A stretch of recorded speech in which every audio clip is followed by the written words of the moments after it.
Welcome to Earl Stewart on Cars.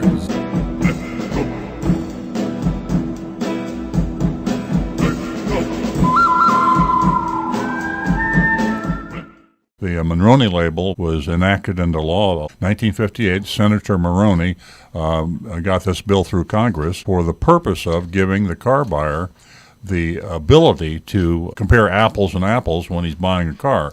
In the past, the dealers had either no sticker or just only their own sticker, and they could call, say a car was $15,000, and then another dealer would say the car retail price was $20,000, and so the car shopper trying to compare cars between three different Chevrolet dealers, he'd have three different retail prices. How are you going to calculate what's a good discount when all the prices are different?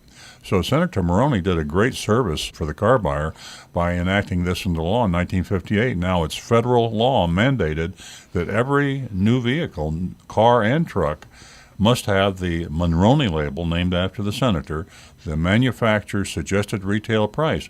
So if you look at a Chevrolet with a $23,200 suggested retail price, and then you go to another Chevrolet dealer, as long as you compare that exact MSRP, and you can compare the discount that you get from each dealer, now you know that each car is exactly the same in terms of markup.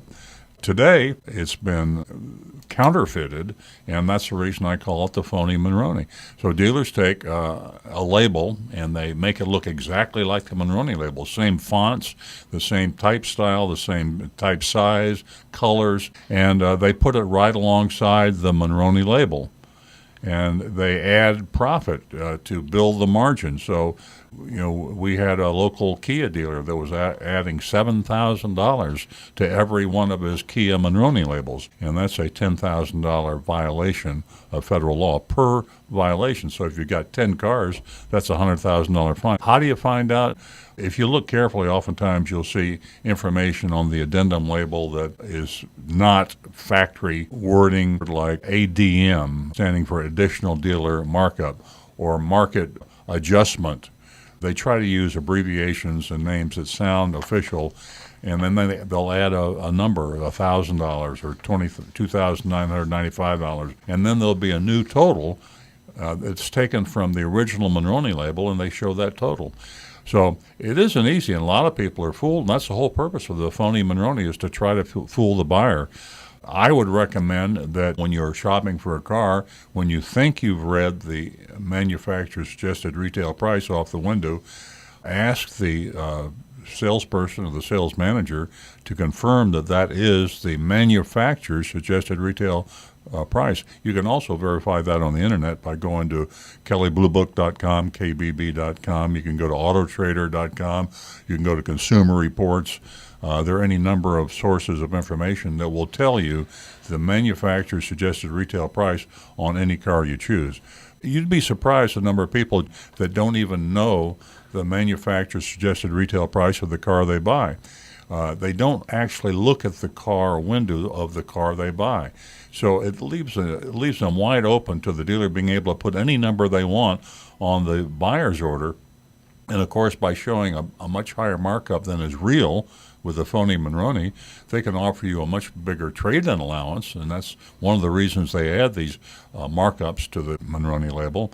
They also can show you artificial discounts. I mean, dealers are advertising $9,000 discounts or 50% discounts off of list price. They won't go so far as to say Monroney, and they won't say manufacturer's suggested retail price, or they won't say MSRP, which is the abbreviation for that. They'll say list price or sticker price, euphemisms for the total price, and they lead you to believe it is the MSRP. The letter of the law is that the Monroney label must be on that new car or truck when you take delivery. So if you buy a car and when you come in to officially take delivery, that Monroney label is supposed to be on. Now, as a courtesy to the customer, you can ask the dealer to remove the Monroney label, and you should keep a copy of it. It's a great record to keep. So they should remove the Monroney label at your request. That's the only time the Monroney label legally, by federal law, can be removed, is when you request the dealer to do it from your car. But a lot of dealers out there don't do that. They just go ahead and take it off anyway. Sometimes they'll just throw it away, and you never knew what the MSRP of the car was that you bought.